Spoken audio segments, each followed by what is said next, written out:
Eu gosto também. Para mim, Eu quanto gosto, mais feriado, melhor.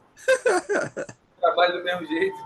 Eu não. Funcionário, Eu sou funcionário funcionário público, público não não, meu irmão. trabalha, pô. Emenda, faz a semana toda de feriado. É isso aí. Por mim, eu começava desde segunda, mas não deu. Semana que vem eu invento a pneumonia e fico em casa.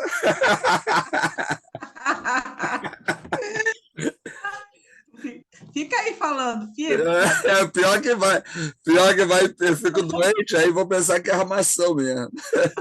Esse Você, tempo você, doido, né? você publica a sua aula, você não sai. Esse é o problema. E o pessoal do meu trabalho vê a aula, vê mensagem, vê tudo. Pois é, isso aí. Não, mas quando eu falto, eu mando atestado. Quando é por doença, mesmo não precisando, eu mando. Tá certo. Bem, vamos lá, né? E a prova, Nancy? Que passou? Fui aprovada. Ah, olha aí, legal. E você?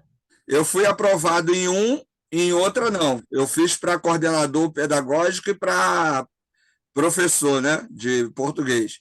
Em professor de português eu não passei, passei só para coordenador. Mais Mas aí, difícil tu passou. não, na verdade, a de coordenador estava mais fácil que a de português. O que me quebrou foi raciocínio lógico, né? É verdade, estava Daquelas difícil 10 mesmo. questões, eu fiz a É. de Maricá. De Maricá eu errei só 8 de 50. Eu, Que eu fiz beleza. rede de Mas é muita computadores, gente, né? tinha aula de lógica, Ricardo. Eu fazia rede de computadores, né? Aí É tinha verdade. aula de lógica, era uma loucura, irmão. Aquilo ali nem de Deus, não.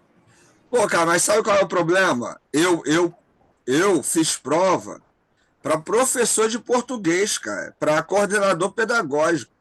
Aí A o cara policial mete agora tem 10 ótimo, questões de raciocínio lógico, 5 de informática, é para eliminar, entendeu? Não é para saber se você sabe o conteúdo. Era só para mas eliminar candidato. Porque na as questões verdade, de português foram 10. Olha só que ridículo.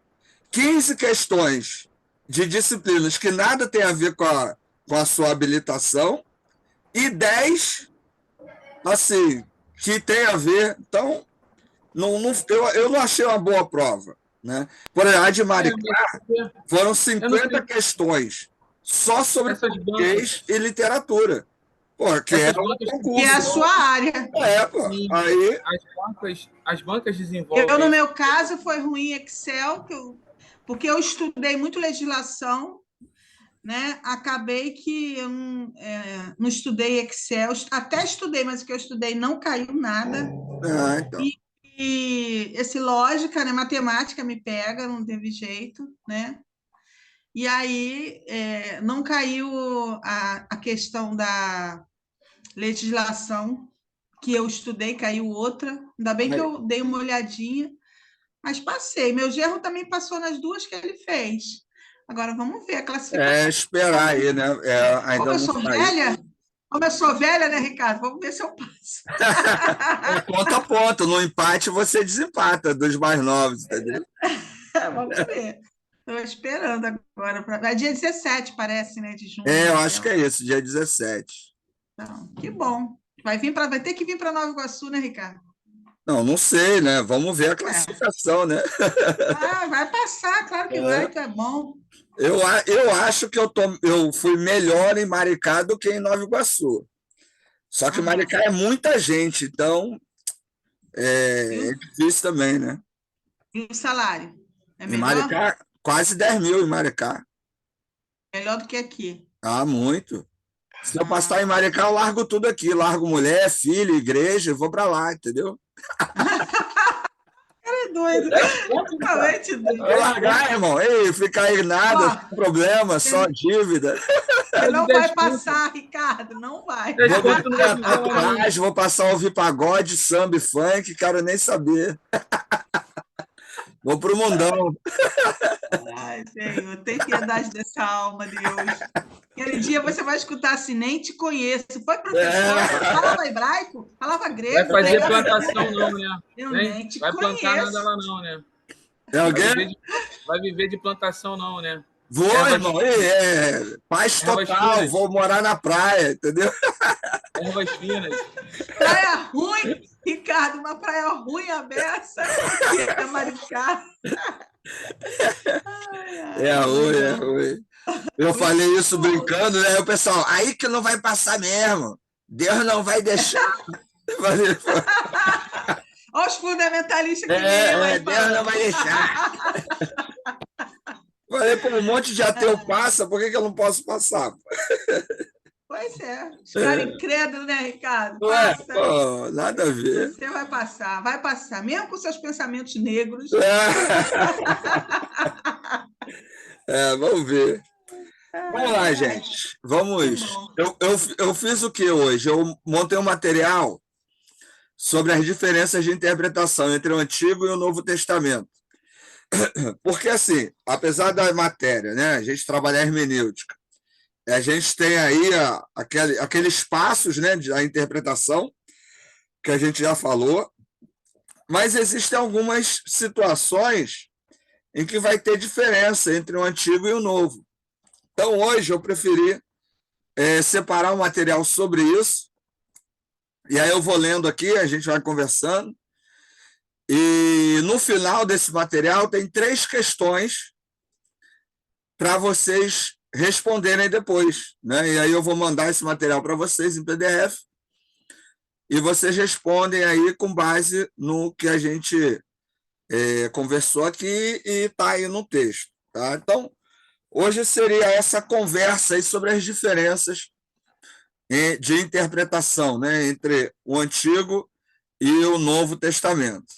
Porque mesmo você levando em conta a questão, por exemplo, aquelas 5 perguntas, né, gerais, né, quem escreveu, quando escreveu, qual a mensagem, qual o objetivo, qual o contexto, né? De uma maneira ou de outra, a maneira de se pesquisar isso, né, o material, a linguagem, vai ter diferença. Né? Então, do hebraico para o grego é uma grande diferença. Então, a gente precisa entender essas diferenças quando for abordar esses textos. Principalmente, é claro que abordagens mais tradicionais não vão estar muito preocupadas com isso. Mas numa abordagem menos tradicional, a preocupação vai ser tentar sempre, né, entender o que o autor está querendo falar. E isso não é simples. Né? Então, é bom, pelo menos, a gente saber que há diferença. Até porque são blocos de textos, né, bem distantes e distintos. Então, vamos lá. A Bíblia é composta por 2 grandes blocos, o Antigo Testamento e o Novo Testamento. É o livro sagrado do cristianismo. Cada testamento tem seu próprio contexto histórico, literário e teológico, refletindo diferentes épocas e propósitos. Embora ambos sejam essenciais para a fé cristã, a interpretação de seus textos varia significativamente devido às suas distinções fundamentais. Só para a gente pensar o seguinte, né? O Novo Testamento ele foi escrito basicamente dentro do 1º século. O Antigo Testamento não. O Antigo Testamento a gente tem uma diferença, né, temporal muito, né, grande de um texto para o outro. Então, não só temporal, cultural, local, né? Então, isso aí já influencia bastante a forma de entender, né, o texto e como ele foi produzido. Fala, Carlos. Não. Quero falar não, é porque eu estava ligando o fone do ouvido aqui. Ah, tá. Tá, beleza. Então, só para a gente... Quando a gente vai falar de 1º século, a gente está falando de dominação do Império Romano sobre Israel, né? A gente está falando de Israel, está lá na sua terra, mas não tem liberdade total, está falando de pagamento de tributos, né? De uma liberdade cerceada. É diferente de alguns períodos em que Israel esteve em cativeiro e que foi tirado da sua terra, né? Por exemplo, quando foi para o Egito. É uma diferença, né? De local, de estadia, né? Geográfica. Então, não é a mesma situação. E isso a gente tem que levar em conta quando trabalha esses textos. Então, vamos lá. Contexto e propósito. O Antigo Testamento, também conhecido como Tanakh, da tradição judaica, é uma coleção, Tanakh, né?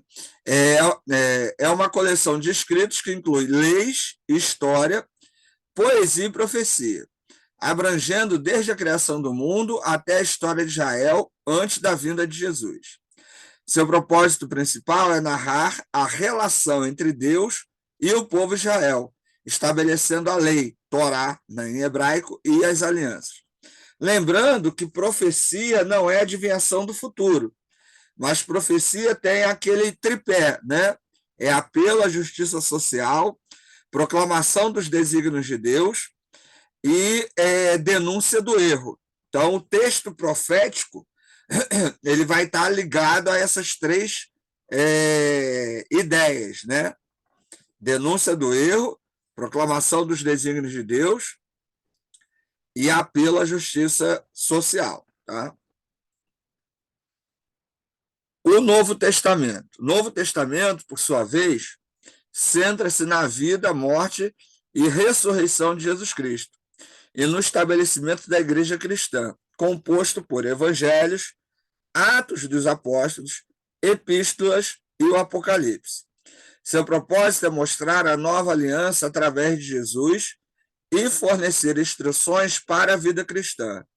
Então, assim, só nessa diferenciação entre um bloco e o outro, já dá para a gente ver a necessidade da gente saber interpretar. Por exemplo, eu quero estabelecer, né, uma questão doutrinária, comportamental dentro da igreja.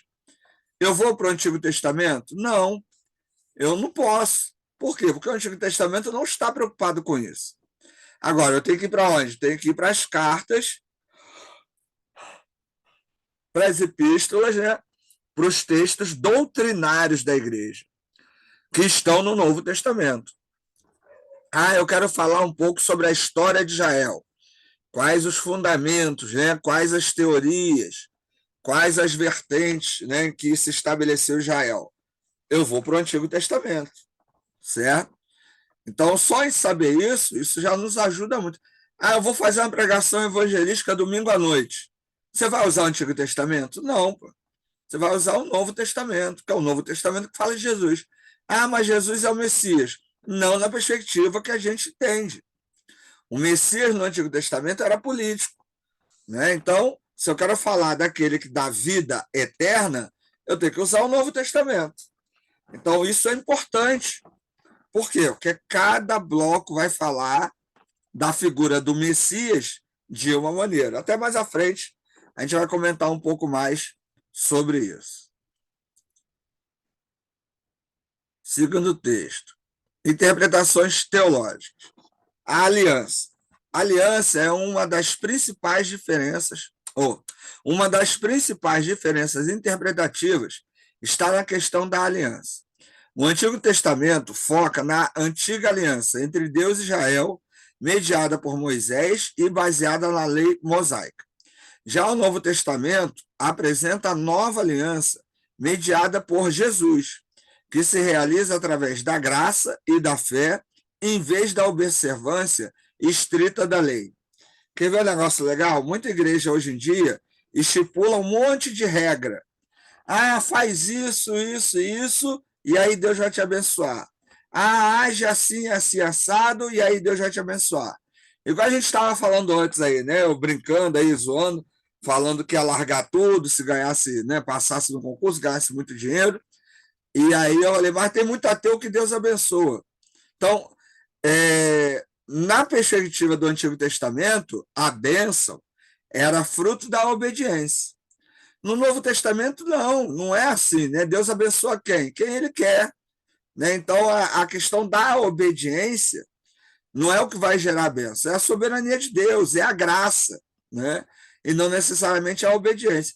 Então, uma igreja cristã hoje, que estabelece comportamentos, dogmas, doutrinas, para que a pessoa receba uma bênção, ela está mais dentro do Antigo Testamento do que do Novo Testamento. Porque o Antigo Testamento trabalhava assim, o Novo não. Você obedece a Jesus hoje porque você foi feito uma nova criatura, uma nova pessoa, não para você receber alguma coisa. Então, até essa perspectiva, muita gente nem faz, né, o que é um demérito, que é muito ruim nessa questão de leitura, né, dos dois testamentos aí. Você acredita, no caso, que a bênção de Deus ela está sobre os incrédulos e os crédulos? Olha, eu acredito que Deus age pela graça. Então, Deus abençoa qualquer um, independente Mas, de acreditar ou não, entendeu? mas você acha que as pessoas que conseguem, como a gente estava brincando no concurso, é porque elas foram abençoadas e a outra que não passou? Não Ah, passou? não, Não. não. Aí Ah, não, né? tá. Aí não.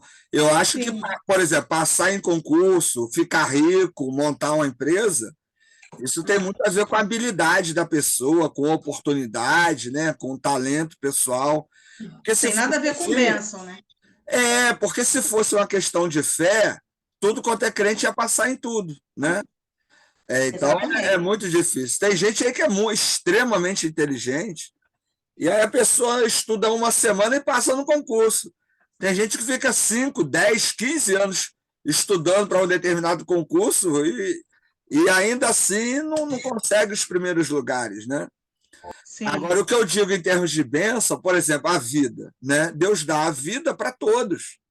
A chuva vem para todos, o sol vem para todos, né? Oportunidades podem surgir para todos. Então, não é uma sim, questão de ser crente ou não. O sim, diferencial de sermos crentes é que nós temos essa presença de Deus que nos ajuda a lidar com as circunstâncias. Mas às vezes você vê crente que tem uma vida muito pior, humanamente falando, do que não crente. Mas ainda assim, para esse crente, ele encontra essa bem-aventurança, que é a presença de Deus, né? sim, E outra coisa, né, Nancy? Dinheiro necessariamente não é bênção. Que, por exemplo, um político corrupto, que é rico, que pode comprar o que quer, ele foi abençoado por Deus? De maneira nenhuma. Um pastor de igreja que engana as pessoas para ganhar dinheiro, a igreja dele está crescendo, ele está rico, ele troca de carro todo ano. Ele é abençoado por Deus? De maneira nenhuma. Ele ganha dinheiro porque ele engana. Né? Então, não tem, ele usa o nome de Deus, mas Deus não está nesse negócio aí. Então, sim, um funcionário corrupto, né, que, sei lá, que rouba do patrão, um patrão que não paga direito seus empregados e aí acumula mais dinheiro. Então, ganhar dinheiro necessariamente não é bênção. Então, isso pode ter sim, vindo de meios escusos, né? Então, é importante avaliar isso, né? sim, entendi. Não, Beleza? você falou questão da aliança, né? Que tal, que a pessoa era abençoada e tal, e eu achei que na sua interpretação talvez você estava falando sobre isso. Ah, Mas eu não, entendo. não. É, Tá bom. é porque o termo aliança no Antigo Testamento tem a ver com o pacto dos pais da igreja, né? Que fizeram um pacto, fizeram uma aliança, né? Fizeram um testamento com Deus. Então, eles obedeciam a Deus e Deus abençoava e protegia Israel. A ideia eles achavam que funcionava dessa maneira, né? Olha, Sim, Israel desobedeceu, vai para o cativeiro. Israel obedeceu, é liberto do cativeiro. É uma mentalidade como é hoje. Eu estou sofrendo porque desobedeci a Deus. Eu sou abençoado porque obedeci a Deus. Então, na mentalidade do Antigo Testamento, a coisa funcionava baseada nessa mentalidade. Só que é só ler os textos bíblicos que a gente percebe que não é assim. O próprio texto de Jó, que nós já lemos, ele é um combate a essa ideia. O justo também sofre, né? Então não sim, há como dizer que quem é justo não tem problema, quem é obediente não tem problema, né? sim, entendi. Mas é uma mentalidade presente no antigo e ainda hoje na mente de muita gente, infelizmente, né? A gente, quando lê sobre as derrotas do povo, a gente pensa exatamente sobre isso, É né? Que isso aí. eles obedeciam e eram derrotadas, né? Isso é. A mentalidade do Antigo Testamento toda é essa. Tanto que você vê assim, um pastor que gosta de enganar as pessoas, ele geralmente usa o Antigo Testamento. Porque no Antigo Testamento passa essa impressão superficial de que a bênção está ligada a comportamentos, a obediência. Aí o cara inventa um monte de coisa na igreja dele, submetido à ideia de oferta em dinheiro, e aí ele acaba manipulando as pessoas, enganando e fazendo com que elas deem dinheiro, achando que isso é sinal de obediência, e aí que Deus vai abençoar. E aí não Sim. acontece assim, né? Quem fica rico é só o pastor, as pessoas não. Sim, tá certo, valeu. Beleza? Vamos lá, a perspectiva sobre o Messias, né? Também é legal a gente entender que o Messias no Antigo diferencia muito da pessoa de Jesus, né? Então, é legal a gente ter essa ideia.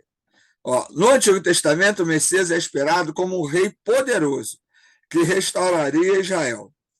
No Novo Testamento, Jesus é apresentado como o cumprimento dessa promessa messiânica, embora sua realeza seja espiritual e seu reino não seja deste mundo. Essa reinterpretação do papel messiânico é central para a fé cristã e frequentemente causa debates entre judeus e cristãos. Por isso que o judeu não aceita que Jesus é o Messias, porque o Messias no Antigo Testamento o papel é político, é social, é econômico. E o Jesus do Novo Testamento não tem esse papel, né? Muito pelo contrário, ele morre numa cruz. Então, isso é escândalo, né, para o judeu. O Messias morrer aí de maneira indigna, né? Práticas e leis, né? Leis cerimoniais e morais. O Antigo Testamento contém muitas leis cerimoniais e rituais que eram específicas para o culto israelita, como os cristãos, como os sacrifícios de animais e as leis dietéticas. O Novo Testamento, especialmente através dos escritos de Paulo, argumenta que essas leis cerimoniais foram cumpridas em Cristo e, portanto, não são mais obrigatórias para os cristãos. No entanto, as leis morais, como os 10 mandamentos, são reafirmadas e reinterpretadas à luz de Jesus. À luz dos ensinos de Jesus. É só pensar, gente, por exemplo, na carta aos Gálatas. Gálatas vai dizer que agora que estamos em Cristo, cara, morreu lei, morreu esse negócio de dia santo, né, de festa para isso, para aquilo, por quê? O sacrifício máximo já foi realizado por Jesus na cruz. Igual amanhã, né? Amanhã é feriado, né? Corpus Christi aí, um feriado aí que inventaram. Não, o evangélico não tem isso. Não tem dia santo para o evangélico. O domingo. O domingo é o dia que separamos para adorar a Deus. Mas o dia não é santo. Todo dia é santo para o evangélico. Se eu faltar domingo, eu vou para o inferno, né? Tem pastor que diz que faltar à igreja é pecado. Isso é o pensamento católico, medieval, primitivo. Por quê? Porque não importa. Deus está com a gente todo dia. Essa ideia de que tem um dia que você tem que ir, que senão vai perder a bênção. Né? O dia da cura, o dia do milagre. Isso não é um pensamento bíblico do Novo Testamento. Jesus Cristo já fez tudo o que tinha que fazer para nos garantir a salvação. Ponto final. Ricardo, mas eu gosto de ir à igreja domingo. Ótimo. Mas se você não foi domingo, foi na quarta-feira, beleza, tanto faz. Não há diferença, né? Não tem, não, olha, ali tem um dia de Mateus, né? O dia da Bíblia. O dia disso. Cara, para o evangélico, não tem ritual, não tem dogma, e a pessoa não tomou a ceia, ela vai para o céu do mesmo jeito. A pessoa não se batizou, ela vai para o céu do mesmo jeito. A gente batiza e toma ceia, mas para a gente é um símbolo. Não há bênção, não há presença de Deus espiritual nenhuma. Por quê? Porque não tem isso no Novo Testamento, né? Jesus falou para a gente batizar o nome dele, né, e tal. Isso é a maneira de pregar o nome de Cristo. Mas não há uma presença mística. Por quê, gente? Porque senão eu sacralizo. E isso acaba virando a idolatria. Quando eu idolatro esses eventos, eu estou substituindo eles pela presença de Deus. E a presença de Deus tem que ser constante. Ah, mas aí, né, o batismo, assim, não. É válido, é importante participar, né, a celebração fraternal, né, e tal, mas esses eventos não substituem o que Jesus Cristo fez na cruz. Eles lembram o que Cristo fez na cruz. Para o evangélico, todo o evento, toda a liturgia aponta para Cristo, não substitui Cristo, né? Então, isso é muito importante. Na doutrina católica, a ideia da missa, né, é como se fosse uma repetição do sacrifício de Cristo. Então, se o católico faltar à missa, ele está em pecado. Mas isso é um pensamento católico, não um pensamento evangélico. Ah, mas o meu pastor fala que não pode faltar à igreja porque é pecado. Cara, não está no Novo Testamento, né? Essa não é a maneira que o Novo Testamento trabalha isso. Isso é coisa da cabeça aí de alguns líderes religiosos que se dizem evangélicos. Se diz isso, não é evangélico, né? Tá acabando aí o tempo aí dessa primeira etapa. Vamos entrar no mesmo link aí. Eu vou sair aqui, vocês voltam aí no mesmo link. Ok, Ricardo. Tá?